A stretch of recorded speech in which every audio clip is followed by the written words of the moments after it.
Ever since I was a little girl, I have dreamed of owning a farm, of seeing chickens roaming around in the yard, of looking out on our back pastures and seeing cows, of milking my own cows and having plenty of space for my children to run around.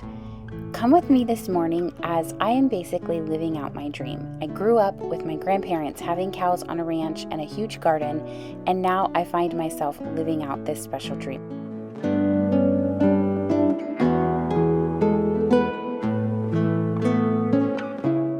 Our mornings usually start out with our second oldest child coming out to help with chores. First of all, he loves it. Second of all, he's got to get the cats away from me because otherwise they want to be where I am, and of course all the milk. So we feed all the cats and he gets them occupied. Yes, we have a lot of cats. We are getting rid of kittens hopefully soon. Let's meet all of the animals, especially the milk cows. This is Makushla. Yes, she loves to just roll around in the mud. It's been extremely hot and wet and she just rolls around in it. This is Buttercup. She is the first milk cow I ever got, and she holds a special place in my heart. They're all lined up ready to go. Here's Levi, the donkey, and Chuck, our beef cow.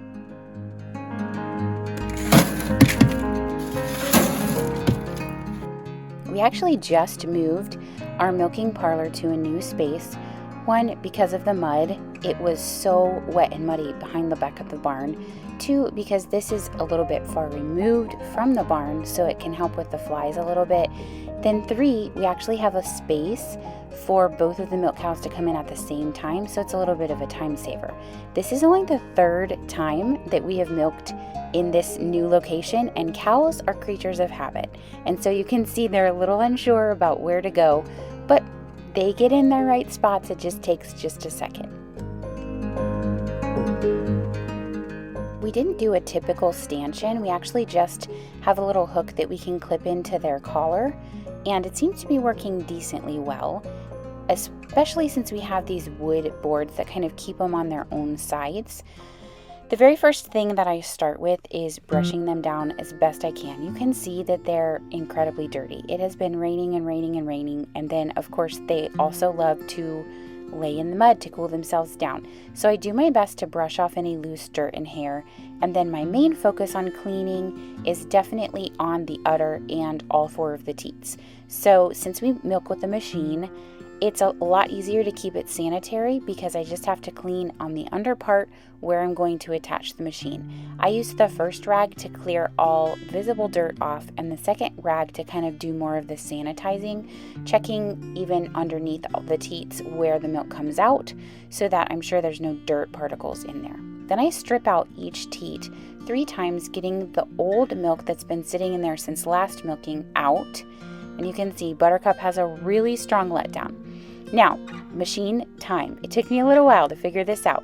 You have to keep the machine pinched and then carefully put it on, otherwise they lose suction. So each one that goes on has to stay pinched right where it attaches to that little, I don't even know what you call it, the little section. During all of this time with Buttercup, Makushla, the Jersey right here, she's just eating her grain, so she has to learn to be patient because I don't usually take that long for her, so it's been a learning curve. This is Ollie. He's our bull, a Jersey bull. He's almost 6 months old, and so we are actually just starting the process of weaning him. He has been on only raw milk for his entire life, which is our goal. Our son Judson bottle feeds him, and it's actually really special to have a bottle-fed animal. It's a lot of work, but it's really, really fun and rewarding as well. This guy hopefully will breed our milk cows, and we'll have some beautiful Jersey calves really, really soon.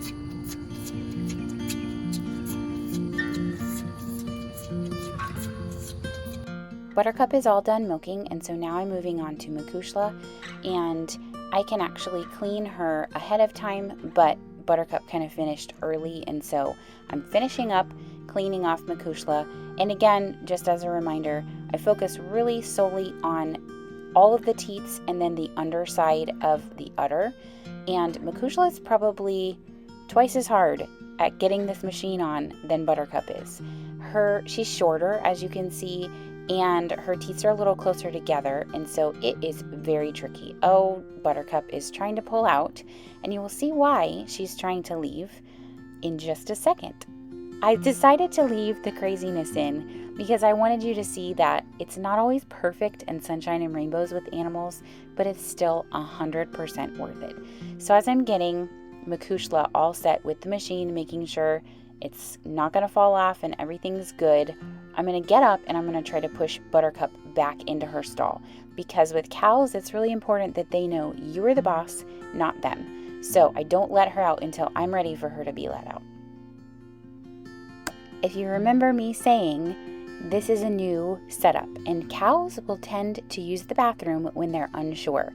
And so she is used to getting done milking, leaving immediately, and then going straight out and going to the bathroom. So unfortunately, we didn't catch it fast enough, and she very quickly realized, oops, I'm not supposed to do that in here, and so she scooched out.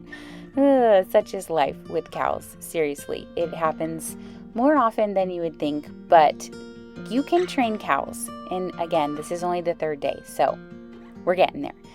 We rotational graze our animals that are on grass, and we have 4 different pastures for them. Our little Jersey bull is in one pasture, and then we have 4 other separated pastures, and about every 10 days, we rotate them through so that they're on fresh grass. It's healthier for our pastures, and it's also amazing for the animals because they get the ability to eat not just their favorite stuff, but also all of the grass that's good for them. We're forcing them to eat their vegetables. Makushla's done, and it's so crazy to me how quickly they can adapt, especially when it comes to new grass. She figured out, ooh, everybody else is in the new pasture, I want to be in there too.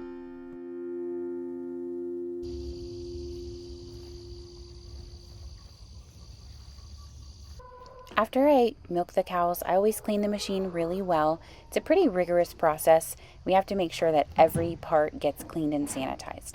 So then I come into the barn before I can get the milk inside and let the chickens out. And it always cracks me up how quickly they run out of that chicken coop, like they've been cooped up all night. Also, the little tiny kitten in the middle of the barn who seems completely unfazed. Has also started a little turkey business. He saved up his money and bought these turkeys, and he's excited to raise them and then hopefully butcher them at Thanksgiving.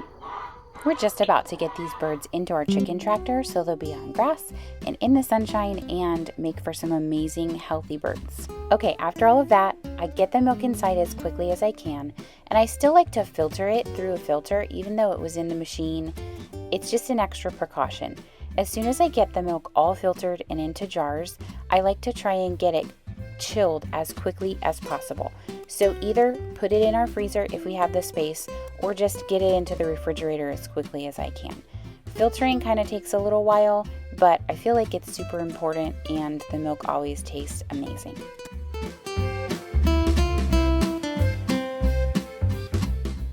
And that's pretty much it. Once I'm inside and I deal with all the milk, I will usually wait to wash the milk dishes, the bottles, and the bucket with rags and things until the next morning, just to make sure that they're all sanitized. Sometimes I'll wash them the night before. That's pretty much it for our mornings. I hope you enjoyed coming along and watching. Let me know if you have any questions about milk cows or any of the animals or things that you see. Our farm is my happy place, and it is definitely fun to get to introduce you to all of the animals that we love so much.